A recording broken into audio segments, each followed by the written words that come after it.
Children's Concert on Saturday, November 3rd at ADSS at 7:30 p.m. And again, congratulations on your 35th year and season for musical enjoyment that you've brought to the public here over all these years. Once again, for Timber Choir.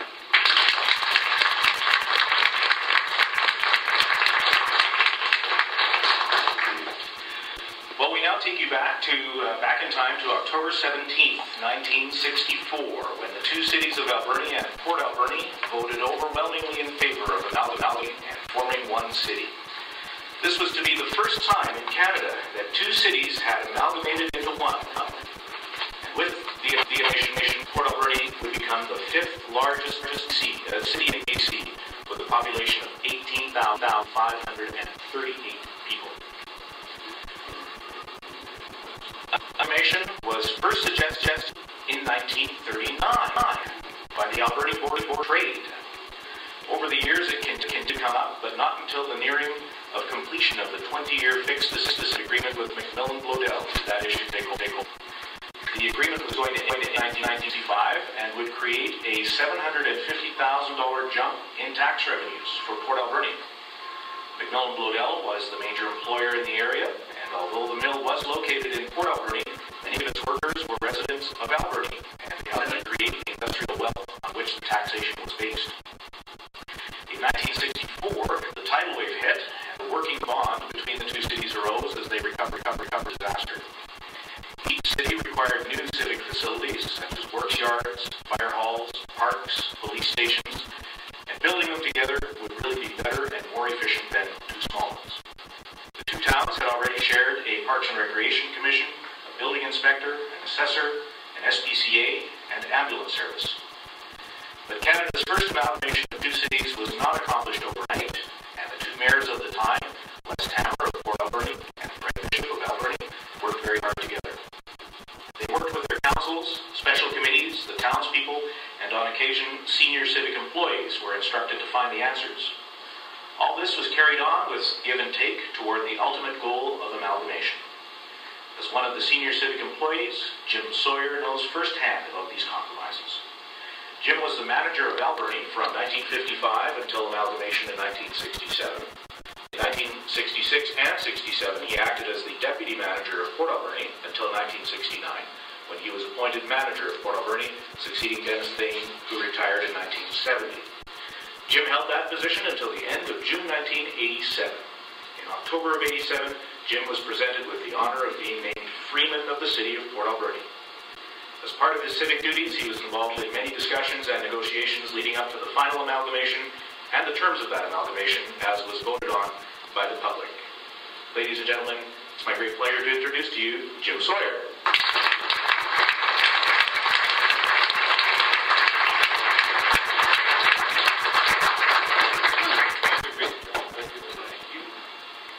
Good afternoon, everyone. First, my remarks to Timber and any of the other musicians who have been here and providing the entertainment this afternoon. I've enjoyed the entertainment fantastically. However, don't feel compelled to stay and listen to what I have to say.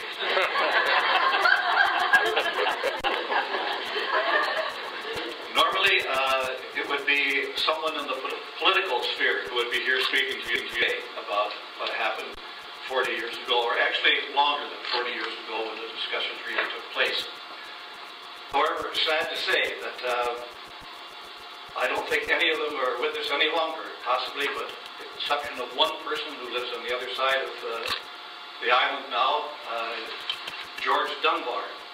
George Dunbar, who was the log supply with Macmillan Bloedel, not George Dunbar, who was the accountant who later was an alderman of Port Alberni. So, for a bureaucrat, our role was sort of to do our work, do it quietly, and keep our head down, and the politicians would do all the speaking. So, this is not a normal occasion for me. However, just if you will help me before I get started, if you will, please, I'm sitting at the front, and when Ken asked I think it was James who asked how many people were here in 1967. For those of you who were here in 1967, Could you just raise your hand how many people lived in Alberni? Sorry, in Alberni. How many lived in Port Alberni? Oh, yeah.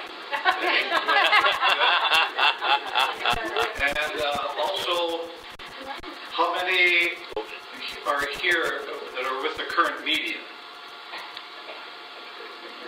Okay. Well, that will help me shape my remarks of what I'm going to say today.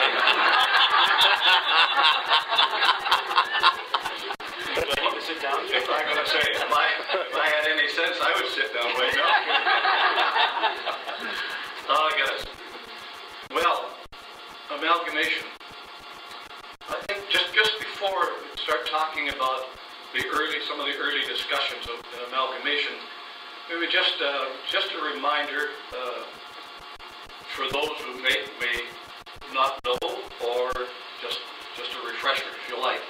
The boundary between Alberni and Port Alberni was fundamentally Rogers Creek.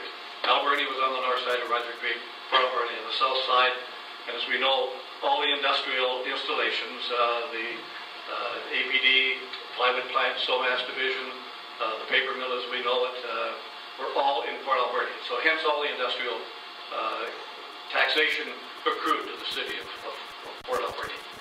However,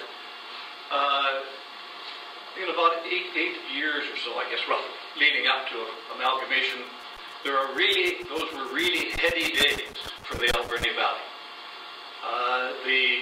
It was in 54, 55 that the expansion of the mill was carried out.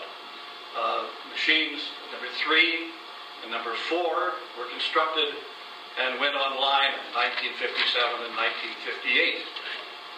You can just imagine the amount of construction activity there was in the community, the number of increased jobs that were going to be available, and the ramifications that had in the forest industry, the logging industry, and also the support businesses in town. And just on the heels of that, they then constructed number 5 machine, and it went online in 1962. So I'm sure that you can unfortunately, contrast the economic atmosphere in the community at that time, unfortunately, what was sort of some of the things that we've been experiencing here in recent years. But in any event, it was sort of under those sets of circumstances that we're heading toward the end of the fixed assessment agreement with, we'll start out with Liddell's Welsh, but with Liddell, the successor company, that was going to happen at the end of 1965. There was going to be this bonanza, if you like, of tax revenue for the city of Port Alberni. Nothing, unfortunately, would accrue to Alberni. And understandably, with Port Alberni sort of operating for a number of years with this sort of restricted taxation, there was a pent-up list of projects, programs the councils of the day were just anxious to get on with when the fixed assessment agreement terminated. However, it was pretty obvious, I think, to the Council of Alberni, particularly the mayor of the day, that this was going to have potentially some very down the road. It wouldn't happen overnight, but in the long haul, it would probably have some very detrimental effects on what was Alberni. The Port Alberni, of course, would have affordable taxation. They would be able to supply the amenities and infrastructure, etc., that the Port Alberni residents would expect. On the other hand, probably Alberni would become just gradually sort of fall behind in providing services. It would probably become a less attractive place to live. Real estate prices possibly would be lower. But in the long haul, it would maybe lead to a depressed part of town, which would not be really to the advantage of the overall community. So maybe before any of this took effect, and with some long-term vision, just a small part of the Alberni Council, very informally, approached the mayor and part of the Port Alberni Council to just express this concern. And maybe it was time to revisit the idea of amalgamation. Well, the reaction was predictable. The reaction was predictable. Here they've been waiting, Port Alberni, they're just drooling, just waiting for this bonanza, this pot of gold to come along. And now these peasants from the old town are wanting to come over and get their hand into the pork barrel. And so the reaction was sort of, well, anybody in Port Alberni would be nuts to vote for amalgamation. So, well, let's look at it, really seriously look at it. Let's not make a quick decision now. Just sleep on it for a couple of days, and then maybe we should get together on a more formal basis and discuss this further. Well, if you like. It's probably a waste of time, but if you like. And ultimately, it did happen, and there was still the same difference of opinion prevailing. No question about that. They were just being kind, I think, to the Council of Port Alberni to talk to the Council of Alberni. However, they said, well, there are probably some things that need to be sort of studied. We just can't walk into this blindly and see what some of the impacts may be. And so, probably we need to have some studies. Well, we don't need any of those fancy consultant studies. We're not going to spend and waste money on that sort of crap. We can just get Sawyer over there in Alberni and Thane here in Port Alberni, and they'd be good enough to put their heads together and come up with probably all the things we really need to know about the impact of amalgamation. So, there weren't any requests whether or not you'd like to do that. So Dennis and I were good friends, apart from being colleagues and counterparts in the two communities. So we set about the task, and with the help of the department heads that we had at that time, and with a little bit of work that we needed from some consulting, particularly with respect to infrastructure, those detailed things you take for granted. You turn the tap on, the water comes. When it drains, it goes somewhere. And the roads, well, they're never well enough maintained anyway. But they needed to be looked at, and they needed some really technical advice there. However, the upshot was that in quite a relatively short period of time, Dennis and I were prepared to put together a report for consideration of the council. So there weren't any drastic findings, quite frankly. There wasn't going to be any significant savings. As a matter of fact, there were probably going to be just a few, maybe, increases in cost, but primarily fueled by the fact that Port Alberni had, as I said, had this backlog of projects that they wanted to carry out and were going to embark on, which would really mean more staff and more infrastructure, miles of road, miles of sewer, etc. to look after. Probably would mean that there would be a pressure for a paid fire department. The volunteers were been doing an excellent job up until that time, but probably there would be pressure for a paid fire department. However, probably the costs, there would be an equal saving almost after we were in touch with the insurance underwriters. Almost an equal savings in the reduction of insurance premiums that would maybe offset maybe whatever increase there might be in taxation. However, it wouldn't be realized by the council. It would be by the city. They still have to set out the taxes, but of course the individuals would still see the benefits. In any event, there was still reluctance about putting the question to the public.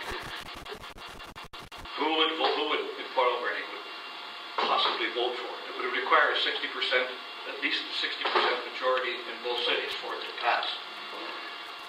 I guess there was a clincher there, the discussions behind the scenes that some sage person on the Alberni Council said, well, if you're so confident that people won't approve it, then you probably have no hesitation in putting it to the voters and let them decide. So it was really a blackmail approach. And so finally it was agreed. It was agreed. Well, all right, we'll carry it forward. However, there was still this hesitation. You know, there's these things that we want to get on with. We don't want to just hate the idea of muddying the water by having to look further and take in Alberni's needs and all that sort of thing. The upshot of all of that was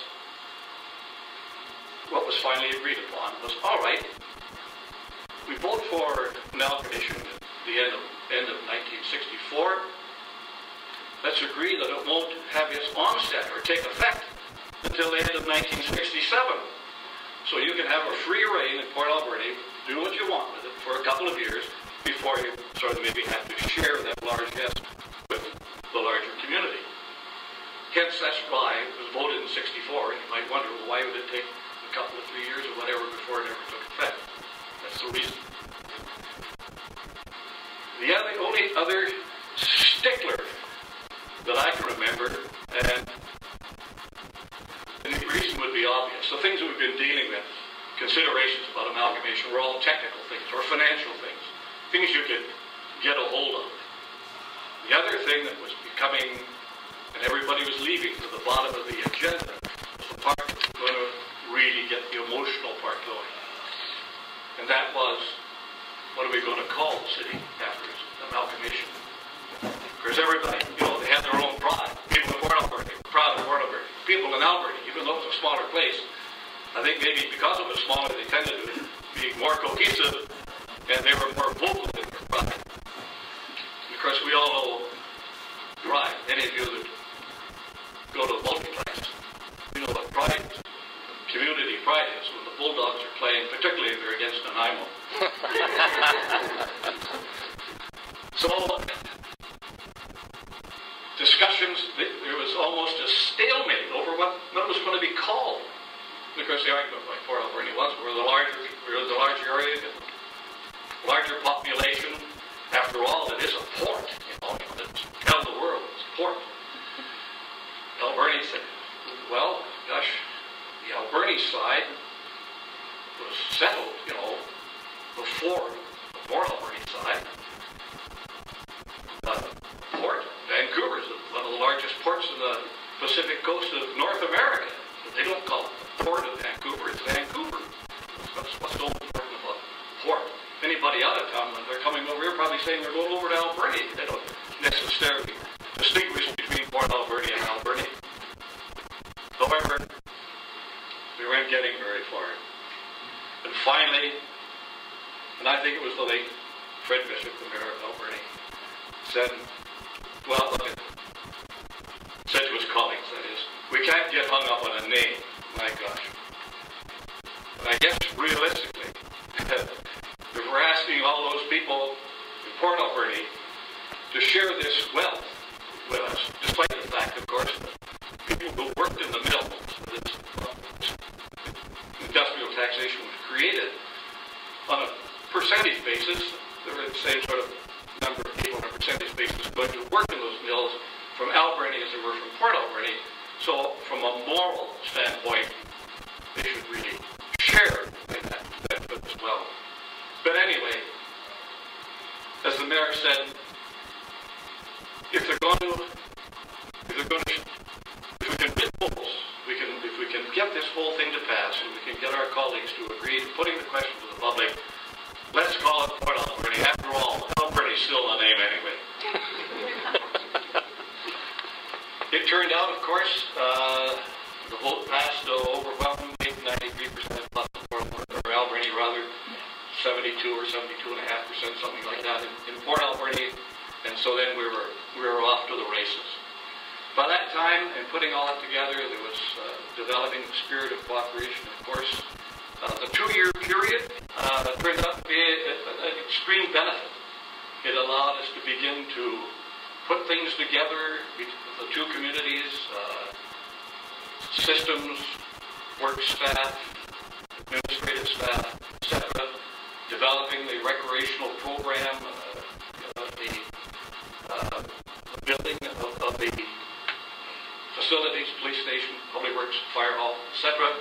So that really, when we came to October 28th in 1967, it was just sort of a seamless joining together. It went extremely well. For my part, there was a lot of work at the time, but it was extremely interesting. It was very challenging,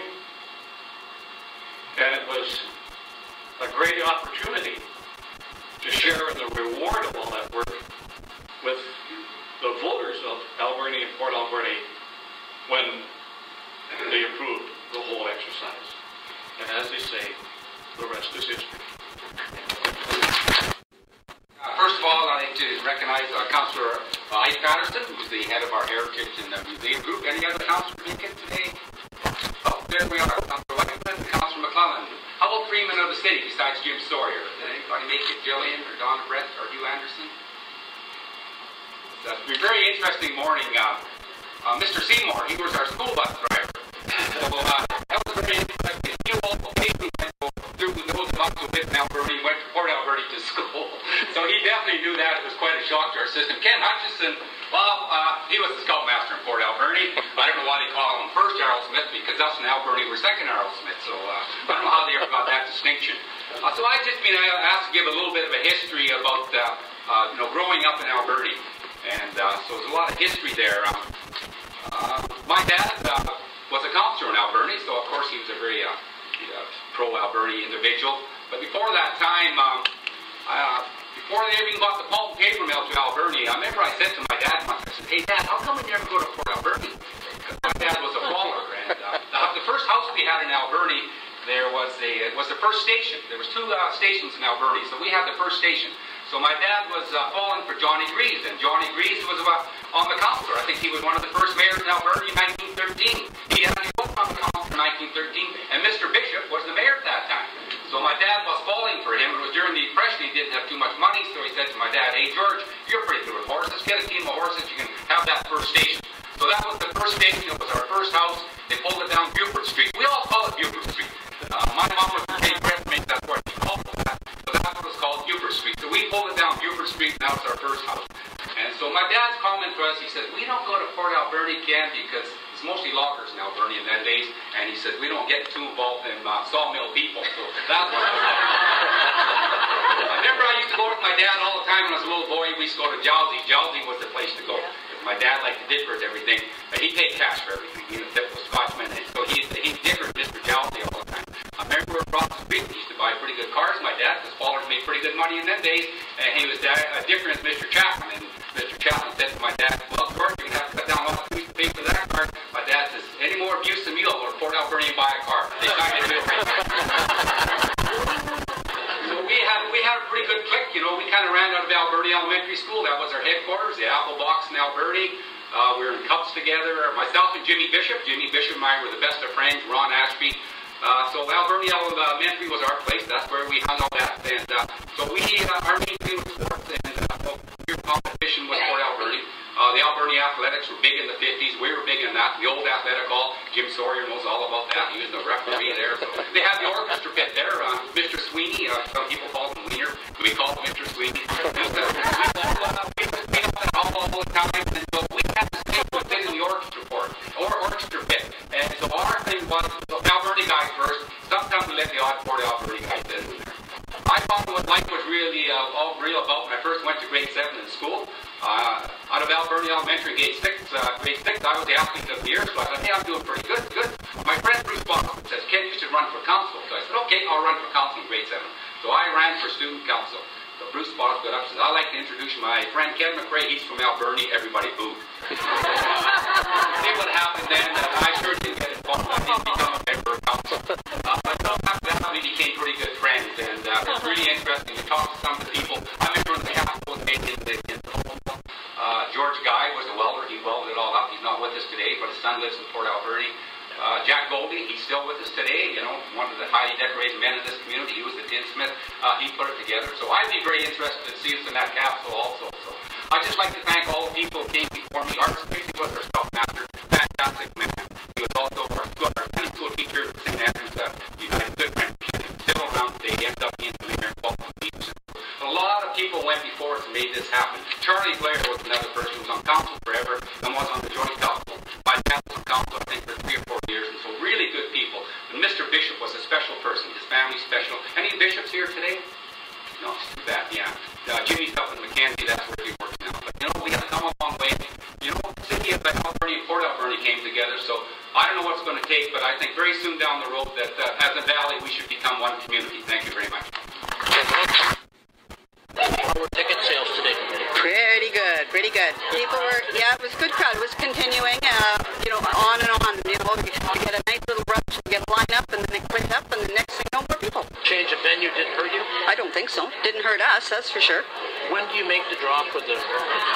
Friday, December the 14th. Okay. So you've got lots of time to come to Roland Arts Centre and buy your tickets. That's the only place you can get tickets now. From now on until market at the McLean Mill at the end of November, the 24th and 25th, I'll be out there. But otherwise, just at Roland Art. Okay, and the big thing is how much are tickets? $2 each. I believe the 5. Same as last year. How many are you winning? 2 baskets? There are 2 baskets like this, and there's painting. Right. Tell us a bit about the painting. The painting is done by Julia Giori, who is a local artist, and so we've got nice oil pastel. You spell the last name? D-Y-O-R-I. Like a school lesson. Yes, go on, think about that one. How's my article coming? It's coming. How was your holiday? Sick in bed for 2 weeks. Oh. Well, we'll have the official launch of this is going to be at our AGM in November, and I will get a hold of you and give you the time and everything if you'd like to come and cover it for that. I mentioned this in next week's article about the craft fair. Okay, I can give you one of these. Yeah. This is what we're going to launch. Yeah. I won't go into too much detail because you're going to have a launch. Yeah, we're going to have the launch of the AGM, and then after the AGM is over, we will have the launch of this with the funders and the artists that are involved in it. And yeah, it'll be a great thing. I think it's going to be a good thing for tourism. Never before. No, it's a first for Port Alberni. Hey. The mud puppies. Now, who came up with that name? Who came up with that? There's no cash here. This was a joint effort. We had a big long list of names and we voted. And Mud Puppies won, and I don't remember who suggested it. A month ago? Oh, this is just something that we're using for this year. We're new. So the big question is, did the change of venue hurt you? No. As far as the fair, the artisan fair, you've never been here before? No, they're first. How did you do there? Yeah, we did it. Lots of people? Probably not too bad. Yeah, not too bad. We also sometimes sporadic. We also something I that's like right. this lady's attitude. Mark, how did you do? I'm happy with what I did. For our first year, I think we did well. We know you're not easily impressed. Okay, give me a couple of names. This lady's name is? I'm Julie Rutter. Julie Rutter. Rutter? R-U-T-T-E-R? R-U-T-T-E-R. Cheryl Hansen. Cheryl Hansen with an S-O-N or Technically, farm. But this young lady over here, what's your name? Pat Miller? Pat Miller. Not Mary Berry. No. Okay, just clear that up. And I'm the other Barb. the other Barb. I can put it in like that, the other Barb? Yeah, sure you can. I will. I don't know. It looks like there's a field there behind it. Enid West. Okay, and who's the one? The one you missed. The one you missed is Marilyn Frickus. Frickus. F-R-I-K-A-S.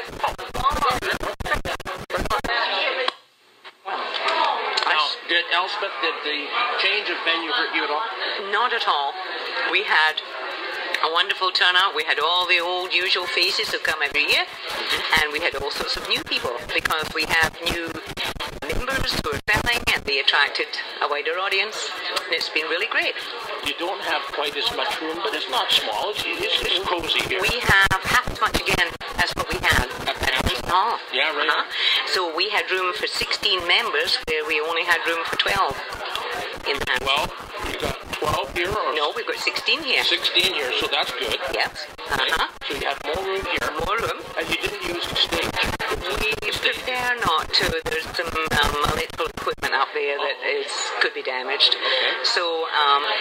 some changes that we perhaps need to make to how the table layout is so that everybody's happy.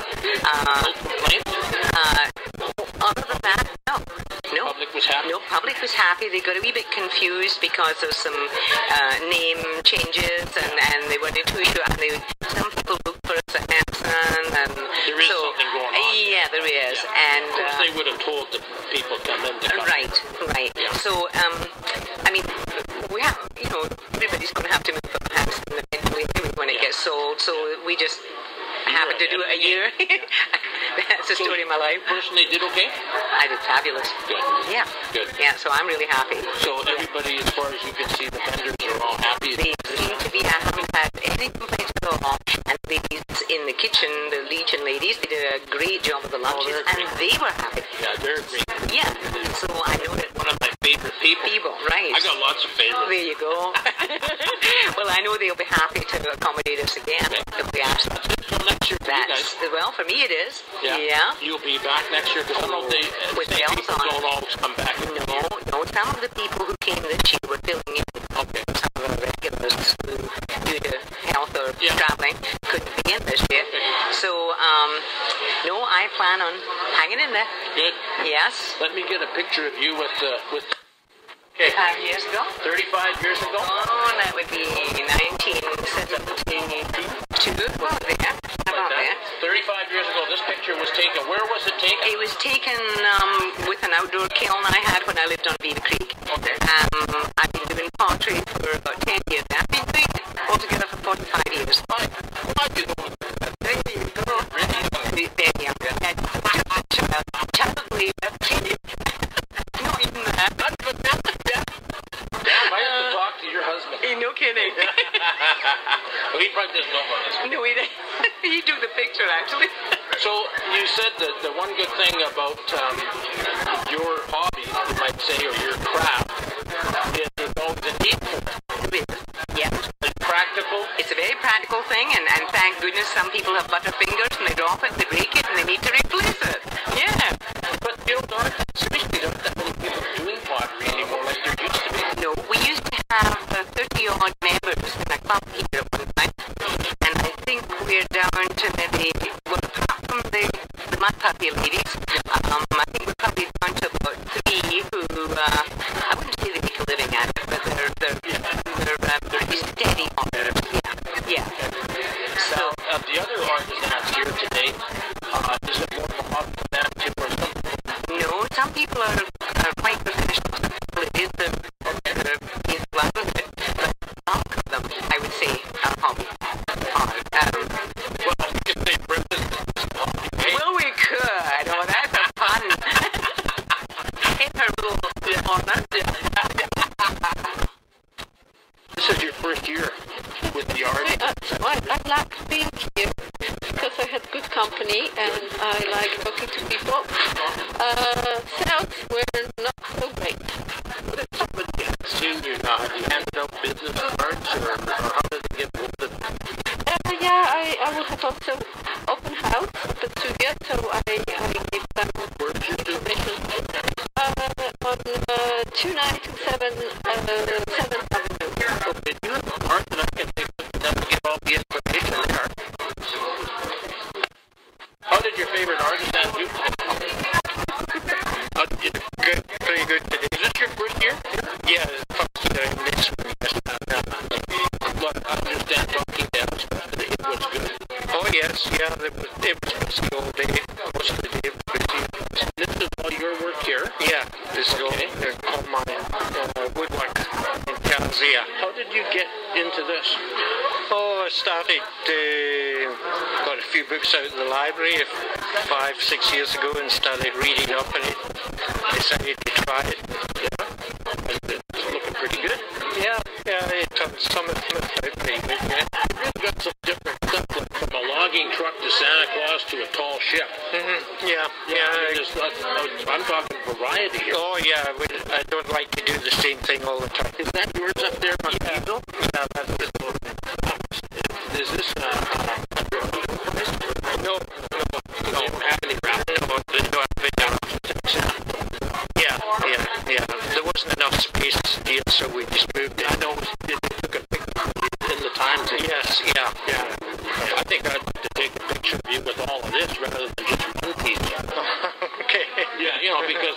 shows I mine. have to take a picture of my friend doing this is her stuff. She is my friend, the one that I was telling you about. Oh, Linda. Linda from Banff. Yeah, Linda Halo. Linda Hale. Not no longer friends. This is another one. Take his picture too. Are you? Good, Yeah. good. Linda and I were friends when we were 13. Oh, Going way back. way back. I can even bring you some pictures. I'll just take this gentleman's photo first. Okay. And I'll be right there. Okay. How did you do? Good. Yeah, it was a good sale. Alpha said there was no damage by a change of venue. No, I don't think so. It's a good haul. Really nice haul. Well lit, cozy, good people. Yeah. All of it was good. So your fears were for nothing.